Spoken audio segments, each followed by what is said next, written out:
Great. Well, welcome everybody. We have a wonderful speaker here today, Professor Mark Thomas. Professor Thomas is Professor of Evolutionary Genetics in the Research Department of Genetics, Evolution and Environment at University College London. He was formerly a post-doctoral research fellow in the Department of Biological Anthropology at the University of Cambridge, and Mark is notable for a number of scientific publications in the fields of human demographic and evolutionary history, inference, molecular phylogenetics of extinct species using ancient DNA, cultural evolutionary modeling, and molecular biology.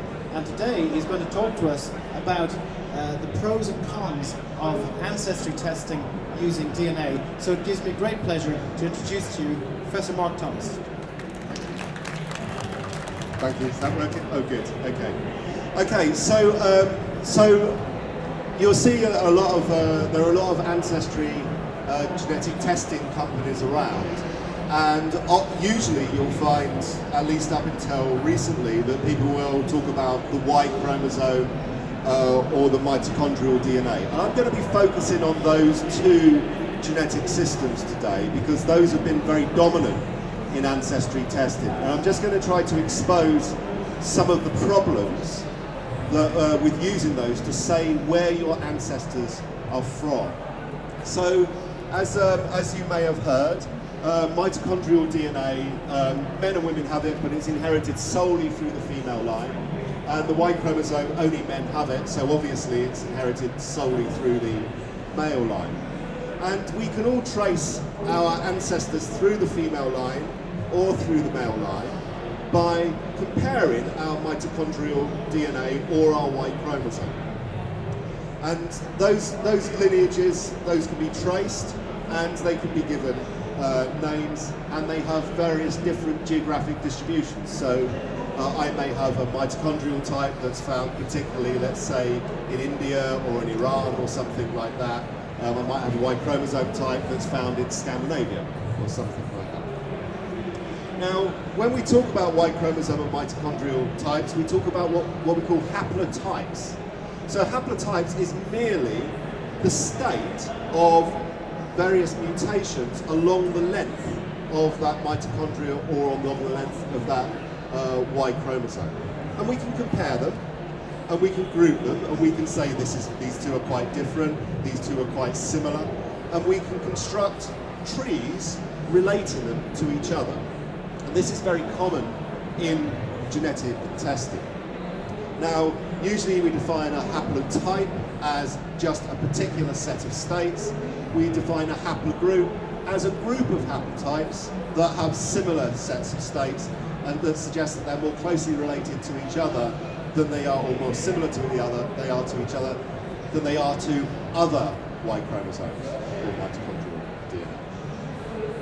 And we can build these trees. So this, for example, is a tree of the mitochondrial types of people from around the world. And what we notice is that they've been given names.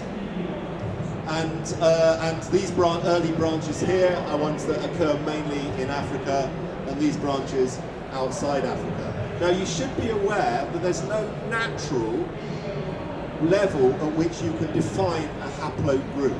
So somebody has said, all of these in this one, they're all more similar than they are to the ones here, we'll call that a haplogroup.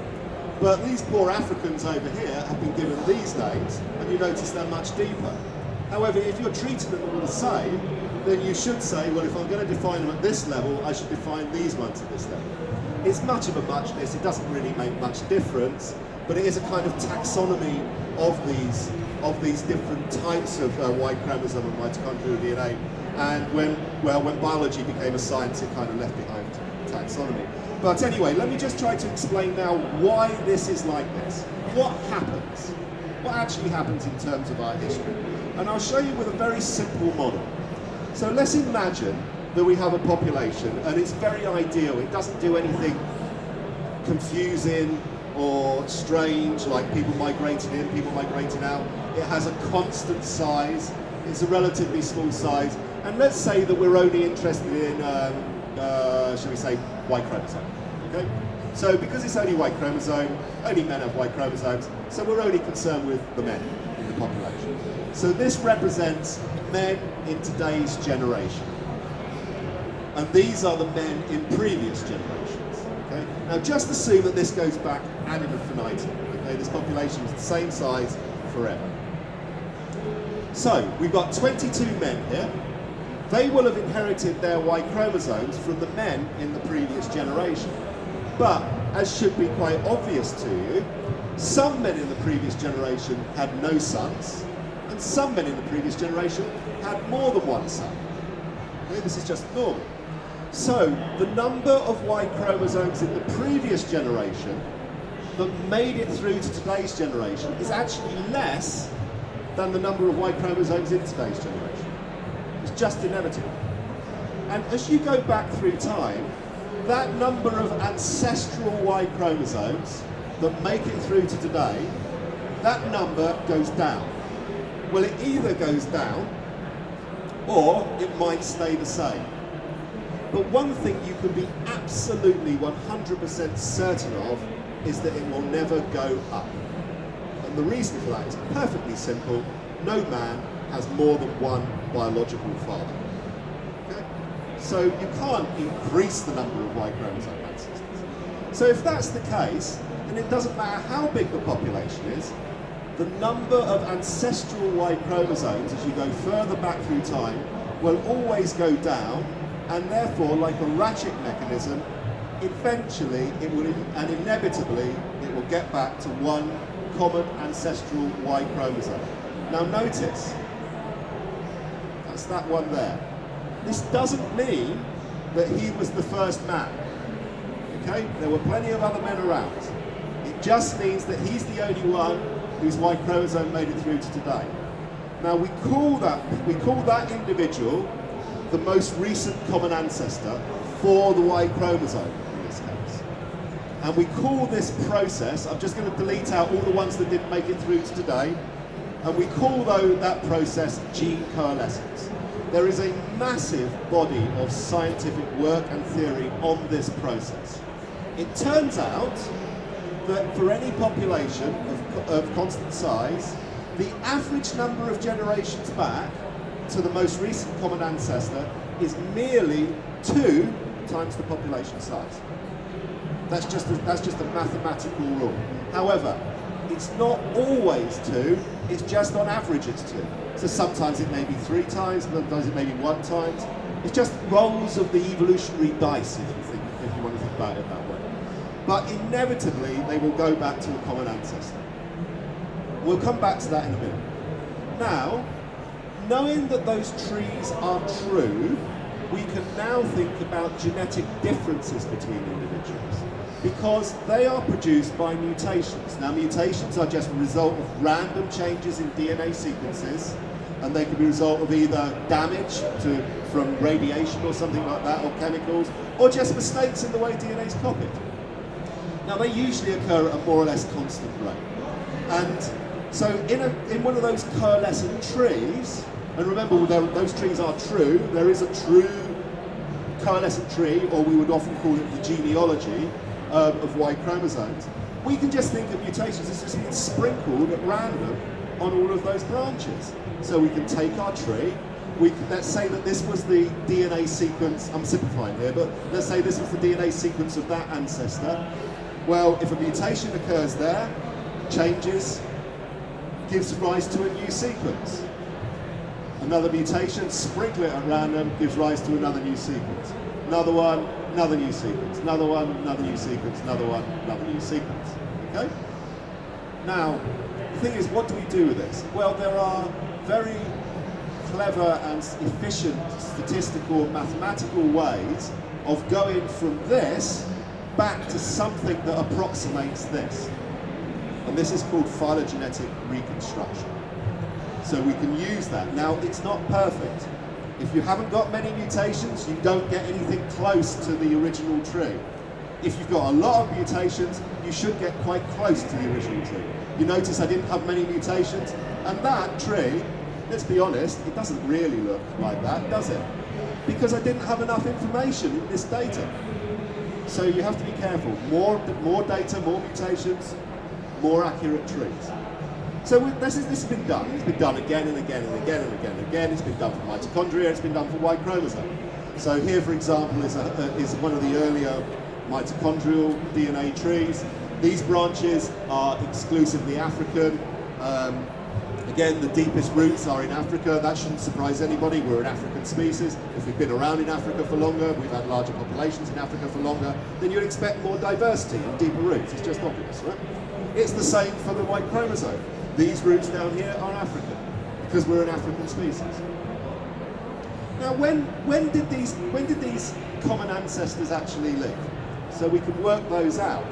We can work them out because we know something about how fast those mutations occur. So this has been done. Now, there are still uncertainties because we don't know exactly how fast those mutations occur, but we've got a rough idea, and that idea is getting less and less rough every year. So we can estimate that the most recent common ancestor of everybody alive today, through the female line, through the mitochondrial line, lived around 190,000 years ago, but there is some uncertainty. We have to accept that there is always uncertainty in these things. For the Y chromosome, about 254,000 years. But again, there is some uncertainty. So, it seems unlikely that Adam ever met Eve. Right? Well, we should know that. In fact, we should expect it.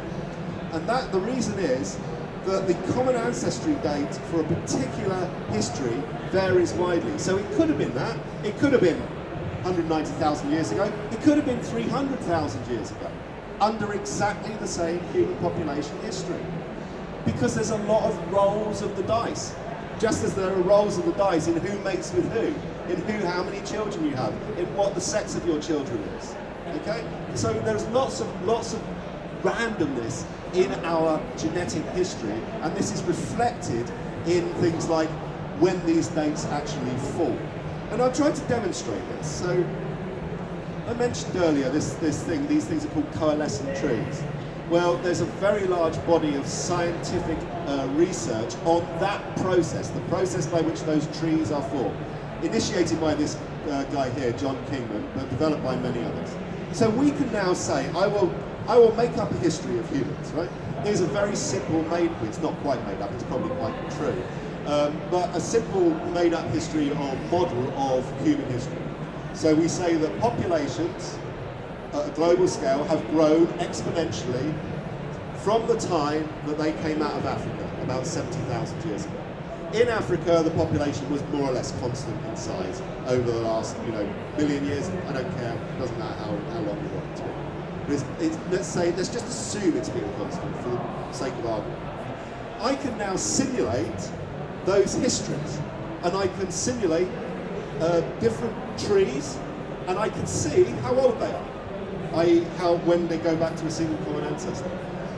And the variation is incredibly wide. So if we assume that there were 10,000 breeding, let's say, females in Africa before humans left Africa, then the different dates for the common ancestry have this spread of possibilities. I mean, the true date is here, the true date from my Y chromosome is here, but they're very wide. So this difference is of no surprise to anybody at all. That's exactly what we expect. We don't expect them to be the same at all. Even if even though they're from the same species, I mean, Y chromosome and mitochondria, they're still from humans, still one species, but those dates have very wide variances. And we can actually plot out, it's a bit more confusing graph, but we can plot out the expected differences in these dates. And they are vast. So if the Y chromosome common ancestor lived 100,000 years ago, and the mitochondrial common ancestor lived 500,000 years ago, quite a big difference in time, no, it ain't. Perfectly within the range of possibility. That wouldn't surprise me, it shouldn't surprise anybody else either. Okay? So we have to be very careful. Those dates should not, and there's no reason why we should expect them to correspond to the origin of our species. Okay? They are just rattling around in populations. So be careful about what those dates mean. And I want to illustrate just how careful you have to be. So I've given you these dates, right? The common ancestor of all people through the female line around 190,000 years ago. The common ancestor of all men through the male line about 250,000 years ago. So I'll ask you a question. When do you think the common ancestor of everybody alive in the world today, when was that the last one lived? So the most recent one, that is the most recent person who is the common ancestor of everybody in the world. Any guesses? No? Okay. Well, I guess you've worked out that I asked it because it's a kind of difficult question. This is the answer. Around 2,000 to 3,500 years ago. This is incredibly recent. Okay? Now the reason for that is because you can see how you can easily be fooled by these things. The point is, you have one father, one father's father, one father's father's father, one father's father's father, and so on and so on. But you have 2 parents, 4 great-grandparents, 8 great-grandparents, 16, 32, 64. Very quickly, the number of ancestors you have becomes more than there are actually people in the world. How does that make sense? Well, inbreeding. We're all a bit inbred. Okay?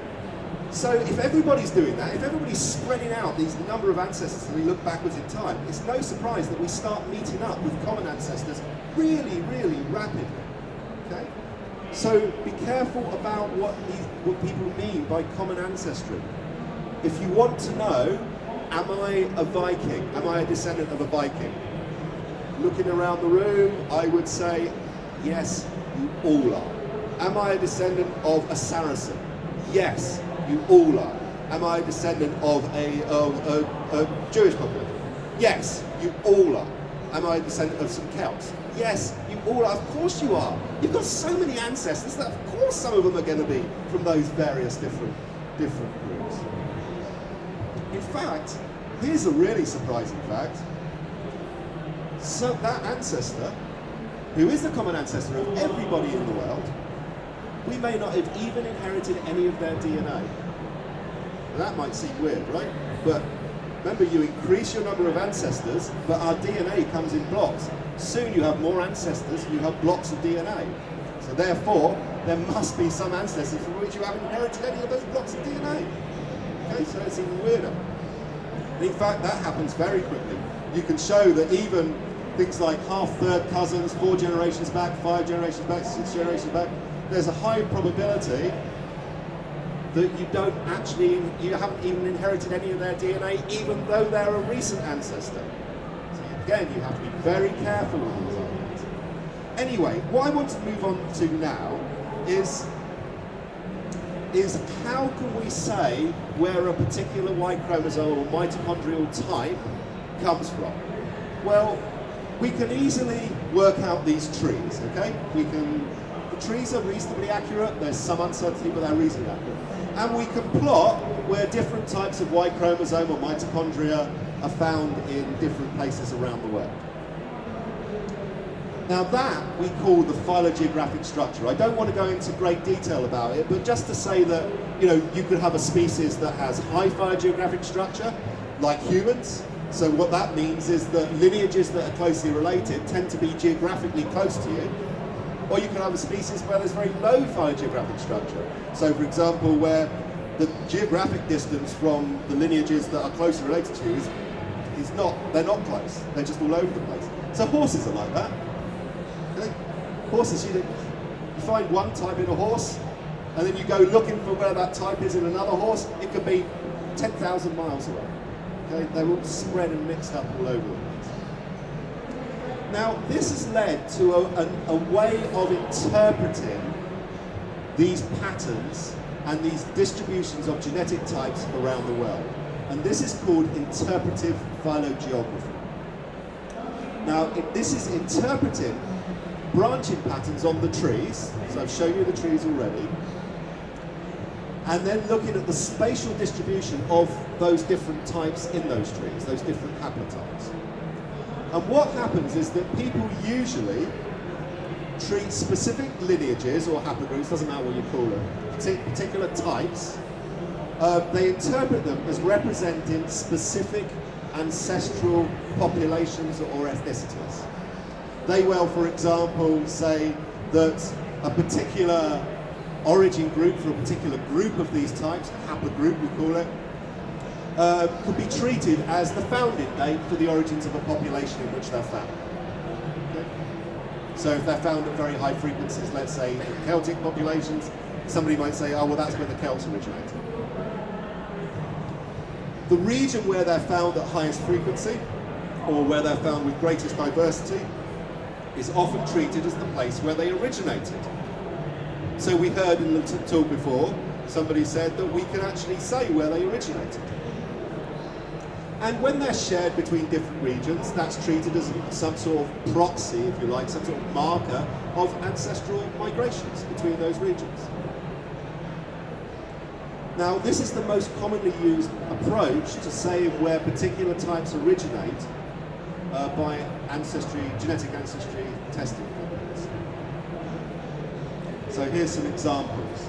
This is mitochondria. People say, okay, remember those big haplogroups on the tree? Okay, they say, well, you know, these are found in Africa, these are found around here, so therefore this is some migration route where they spread around the world. You'll see these all over the internet. And this is for the Y chromosome, and here's some others from other companies and so on. It's wrong. It's wrong. There is no way that we can say where they come from with confidence or with any kind of scientific robustness. So remember I made the point earlier, the genealogical process, the process that shapes these trees, is fundamentally random. It's got deep randomness running through its veins. Also, there's deep randomness running through the veins of the mutation process, the process by which we pull out the information on these trees. These trees, the shape of them and their distribution is only weakly shaped or constrained by the population histories in which they rattle around. This is well known. And so we can make a few statements here. So the same population history, if we run it again, we could give rise multiple times, could give rise to very different trees. And most importantly, the same, got it the wrong way around. The same tree could, this is the most important point, the same tree could have arisen under a multitude of different population histories. And if you could run history again and again and again the same, you would get different trees because of that inherent randomness. And also, some of the patterns that they throw up, they're just counterintuitive. You would never predict that they're going to work that way. So and also, the amount of information we have about the origin locations of these lineages gets weaker and weaker and weaker as we go back through time. So we lose information as we go back through time. We have to be very careful. So here's just a quick illustration. This is some simulation showing a genetic type originating here. We've got some population expansion process. Where is it most common now? Most common over here, even though it originated there. So you can't say that if you looked today, you'd say, oh, it originated there because that's where it's most common. It's not where it originated. We know where it originated because we simulated it. It originates over here. So you have to be very careful, you're going to be easily misled. And in fact, we can do this with other things. So we can say, okay, if you pick two Europeans at random and say where for your mitochondria do you expect that common ancestor to have originated, just two individuals at random, where would they originate? And you can plot that for lots of individuals. Down here. Okay? For East Asians, it's here. For Australians, it's not in Australia, it's around here. Right? For Americans, for Native Americans, it's still in an arc all the way across here. So we don't know where they come from. We can't be sure. So this approach, interpretive phylogeography, we often call it, in science we call it post hoc interpretation or data dredging. It shortcuts the most fundamental step in the scientific process. So this is how the scientific process works. You come up with an idea, an explanation for things. We call them hypotheses or models, but you can call them stories or whatever, it doesn't matter. Then from those hypotheses, you make explicit predictions about what your data should look like. And then you compare it to your data. And you get to test it. And you either accept it or reject it. You never really accept, you never prove anything in science, but you fail to reject. What's this phylogeography process doing? It's not doing that. It's not doing the test. It's just making up a story from the data. Okay, so it doesn't conform to the scientific method. It's easily steered by subjective biases. So, for example, you might well, I'll come back to that later. It's prone to something called overfitting. This is what we call a statistical crime. Just briefly, I'll try to explain that. So, what it is, some of you will have heard of Occam's razor. It's basically the idea that if you've got a simple explanation for things and it explains what you see, you have absolutely no right to invoke a more complex explanation. I don't care if that more complex explanation is true or not. You've got no right to invoke it. It's like, if I have a box, it's got a hole here and a hole here. I roll a ball bearing in one side, out the other end comes another ball bearing, right? Or a ball bearing. So what's the simplest explanation? The simplest explanation is the same ball bearing rolled in one hole, came out the other. A slightly more complex explanation is that the ball bearing rolled in, hit another ball bearing that was stationary, which then came out the other end. A considerably more complex explanation is the ball bearing rolled in, where it was converted to pure energy by a race from Alpha Centauri, taken off to Alpha Centauri, reconstituted, beamed back to Earth, imparted with the same momentum and came through the other side. Now, that's a stupid explanation. It has a non-zero probability. It might be true, but it's so stupidly complex that nobody will believe it's true. This is why we don't do this in science. If the simple explanation works, don't bring up the dirty complex one. And this approach fails to take into account the intrinsically noisy nature of inheritance, the randomness of what you inherit, whether you inherit, this Y chromosome or that Y chromosome and so on. And for those reasons I stated earlier, the same patterns can be explained by a multitude of different histories. The same history run many, many times can give rise to a multitude of different patterns. Also, I should point out, no scientific study has ever been published that shows that this method of saying where particular genetic types originate, no study has ever been published that shows that it works. Only one method has been developed that can be tested, i.e. it's systematic, it's codable, and that has been shown explicitly not to work, to get it wrong. And the vast majority of population geneticists just think this is folly. I mean, a nice way of putting it is that it's storytelling, not story testing. But as I'm sure you all know, science is not about telling stories, it's about testing those stories. It doesn't do that. So, why do people do this? I mean, this isn't difficult to understand, right? So why do people do this stuff? Well, one reason is that the right way to do it is to construct explicit models that you can test, that make explicit predictions about your patterns, your genetic of an individual or of a population, and then you test it against it, you see if it works, right? You see if it explains it. I'm afraid it's quite hard to do, even for trained population geneticists. Here's my suggestion. So to some, steering conclusions by subjective biases is actually a desirable property. So for example, it might service their desire to say something about the descendants, that somebody is descended from some, I don't know, Viking warlord, Celtic princess, famous person, Jewish priest, I don't know, Zulu warrior, whatever. Which, funnily enough, they do turn up quite a lot in these tests, these famous people. It's never a Viking cobbler, is it? Also, and perhaps more importantly, not necessarily by the genetic ancestry testing companies, but by a number of researchers, there is a desire to mould a population's history around some nationalist agenda. And we see this a lot. We see it a lot in various places in the world. And then there is also the desire to make spectacular claims about population histories, okay, to get in the newspapers, to be able to say, to be able to make programs like Meet the Izzards and something like that, make spectacular claims about Eddie Izzard as Viking Anglo-Saxon. I mean, I could have told you that Viking Anglo-Saxon, because you all are. And then also there's this thing called the Forer or the Barnum effect. This is very important. So the Forer effect is this effect that's known in psychology, where I could say something that it sounds like I'm saying something very specific. So, so you, sir, you're an easygoing guy, but sometimes you get really annoyed about things. Is that true?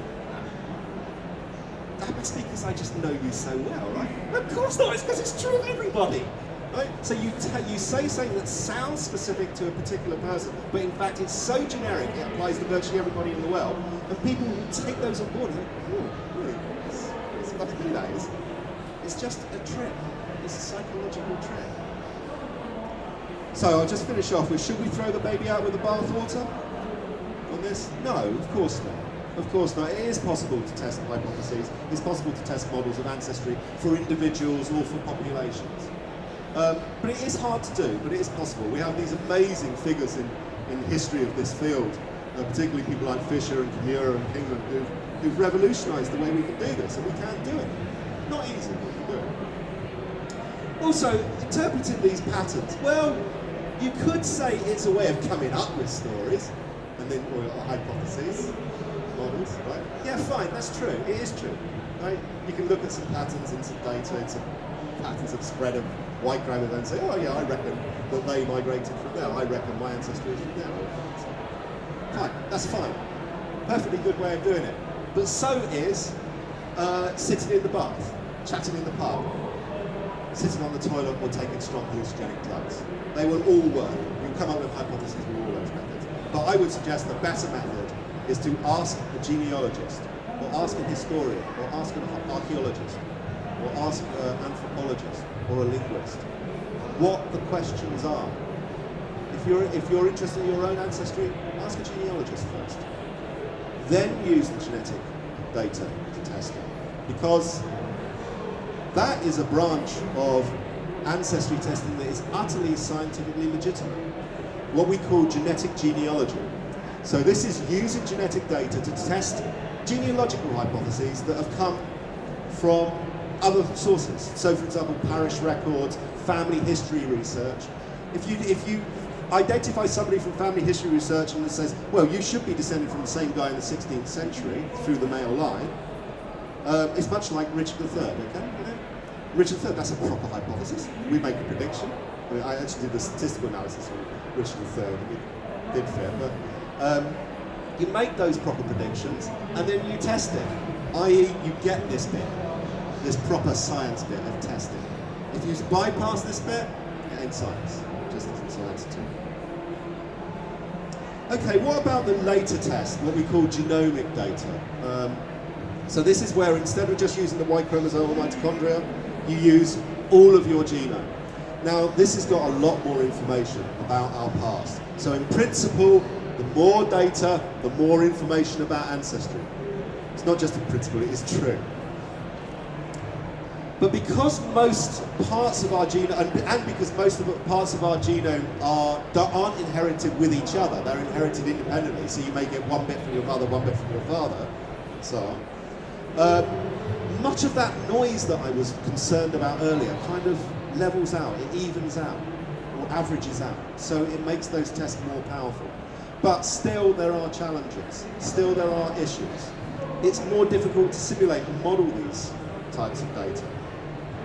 There aren't that so many reference samples. I mean, Family Tree DNA have got the most amazing collection of reference samples for white chromosome and mitochondrial DNA, but we don't really have that for autosome, for the rest of our genome at the moment. We need more ancient DNA. This is really important. This is what really will help us to pin down, working out where these populations originated, where individuals' ancestry comes from, and so on. And the simple fact is, how would you describe it if you knew it? What happens if I had a magic box that could actually work out any of your entire ancestry? Where your parents were, your grandparents were born, your great-grandparents, but going back thousands, tens, hundreds of thousands of years. How difficult would it be to even describe that?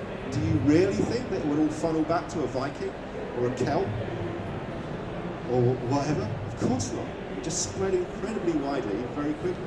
It would be very, very messy and complex. That's just the nature of ancestry. It's a good thing. I'm really happy that we're all mixed because we would look somewhat more freakish if we weren't. Okay. So I'll finish there. Sorry if I ran over a little bit. Just to say I'd like to thank my colleagues David Balding, Debbie Kennett and Adrian Tinson. Debbie is here in the audience. If you want to read more about this, I'll leave this up.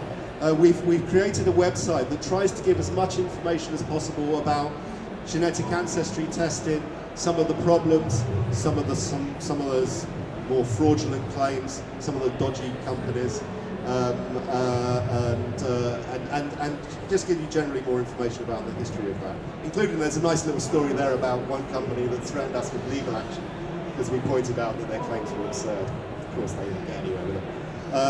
For those who are more scientific paper orientated, this one is a classic on the whole subject. Okay, thank you. Great, thanks very much, Mark. That was fabulous. A lot of food for thought. Questions for Mark? I'm sure there must be a few. Anybody like to kick off with a question? James here in the front. Mark, that was fantastic. An eye-opener to a lot of this, I think. But I think it's what you didn't say rather than what you did say. Particularly when you said the motives of what's going on. Perhaps this is conspiracy theory, but I think commercialism is a motive that you perhaps deliberately missed out, but I think is very strong. It's a big commercial motive for a lot of what goes on. Is that not so? Well, okay, so yeah, that's undoubtedly so, and I'll have a whole other talk on that. The thing is, I don't have a problem with the commercial world. I mean, this is how the world works, right? I mean, we're not living in some sort of idealistic, sort of, socialist utopia or anything like that. I mean, commercial companies, that's fine. I think the issue is not commercial motives. We all want to, have a bit more money. It's just a question of whether the claims made are honest, scientifically, or dishonest. Clearly, this field is coming out of science. This whole business is a business field that's very large now, that is born of scientific technologies and scientific methods. So, therefore, it has a duty to be true to the science. And I think that's where we have to worry. So I don't mind if somebody wants to set up a company and make money doing DNA testing. I think there are many very, very good companies that provide very, very good services. I have no financial interest in any of them, but they provide good services, for example, especially in the genetic genealogy domain. So where people do research on their own family history, or they can use those companies to find people who match up with them, who are then potentially in their family genealogy, and that can help them guide their genealogical research. I think that's very worthy and good thing to do. I think the most important is those that have to be honest about the science. Any other questions? Yeah, question from Debbie. Do you think ancient DNA is going to make any difference to our understanding of Y chromosome DNA and mitochondrial DNA, or is it irrelevance? No, I think ancient DNA is going to make a big difference to our understanding of the origins of Y chromosome, mitochondria, and every other part of our genome as well. It's the difference between just having one time slice and having that temporal depth. I mean, it's so important. Ancient DNA has uncovered really profound and surprising things about our evolution and history over the last 5 or 10 years. We now know that we're most of us have got a bit of Neanderthal in us and a bit of other strange hominins that weren't anatomically modern humans. We now know things about the origins of Europeans that the archaeologists hadn't even dared to consider a possibility only a year ago, up to only a year ago, and we now know that these are profound effects on our ancestry. Steppe migrations 4,500 years ago and so on. So undoubtedly it's important. If you're asking about the genetic genealogy world, yes, I think so as well, but I don't think we've really realised yet. We haven't really got there yet, but we will do. A question from a lady here at the back. Just to clarify, you were saying about the movements of ancestors. I had quite a few tests done with family DNA from my family. Just one example, my brother's got a bit of DNA apparently that's Finnish, possibly Finnish or Siberian. I'm not sure from what you're saying how reliable that is. Is that a Y chromosome or mitochondria? This is, I've had it all done, but this is the Right, okay. That area of research, assigning blocks of our genome to particular geographic origins, is in its infancy, and I'm afraid to say it is still really rather problematic. So what that test is really saying is that there are portions of your genome, or whoever's genome, that are quite strongly shared with people in Finland. Now, that doesn't mean that person who was tested has Finnish ancestry any more than it means that all Finns have ancestry from that person's family, right? It just means that there's some sharing in the past. Now, which way it went, it may be that ancestry actually comes from somewhere entirely different from either of those regions. So fundamentally, we don't know that past. We're only beginning to learn bits of it. But because we don't know the nature of migrations in detail in the past, there's no magic formula by which we can reconstruct it just out of nothing. This is the unfortunate truth about the field. I mean, a lot of us are working on this, and as Debbie's just mentioned, ancient DNA is going to have a profound effect on it. But I'm afraid to say, no, you can't really say that means Finnish. Following on from that, where do you think we'll be in 10 years' time? Oh God, I'm really rubbish at making predictions. Because I never imagined we would be as far as we are now in terms of typing DNA, with the new technologies for typing DNA and the new advances in ancient DNA. I would never have predicted that 15 years ago, maybe 10 years ago I was getting to the idea of it. We will have a lot more ancient DNA data. All genetic ancestry companies will just, as a matter of routine and without any options, just say, I'm just going to sequence your whole genome, because it's cheaper to do that than to do a bit of it. Because the prices are just dropping dramatically. They'll just say, I'll give you your whole genome, and then you'll have an option. Do I find out about what the genetic bits that make a difference to what I look like, or whether I'm going to get a disease or something like that? Or some vanity marker like, am I going to smell, or do I smell a lot? Do I get BO easily? I mean, there is a genetic variant that influences whether we get BO or not. So, unfortunately, most people outside East Asia do get BO a lot. But yeah, so we'll just, as a matter of routine and for a low price, we'll get your whole genome. There will be a lot more focus on the medical side of it, the medical relevance of it. There'll be, hopefully, good interfacing between the medical profession and the genetic testing companies.